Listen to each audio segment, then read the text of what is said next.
So, gawa tayo ng mabilisang ulam. Basta may gochujang ka sa rep, sesame oil, honey, at toyo, okay na yan.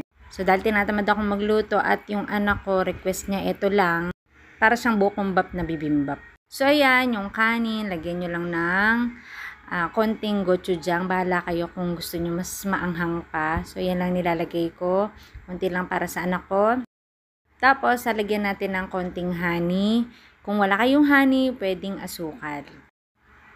So, ayan, lalagyan nyo na ng konti lang, depende sa inyong panlasa. At lalagyan nyo siya ng soy sauce o toyo. Ayan, or nor seasoning. Yan yung mas gusto namin, mas masarap. Pero pwede ring simpleng toyo. So, ayan, sesame oil, pampalasa. Ayan, ganyan lang. Tapos, ihalo-halo nyo na. Yan, gaya ng bibimbap. So, halo-haloin nyo lang. Yung parang sa bibimbap, haluin nyo lang. So, ayan, nilutuan ko lang 2 chicken nuggets yung anak ko. At sunny side up egg gusto niya yun, pero nabasag yung dilaw.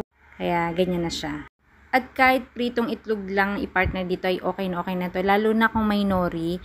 Bagay na bagay ito guys, pero wala tayo ngayon.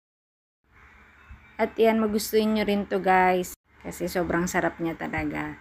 Basta meron lang kayong gochujang, at sesame oil, or honey, or asukal pwede na, tsaka toyo. Ay, goods na goods. So, kain tayo!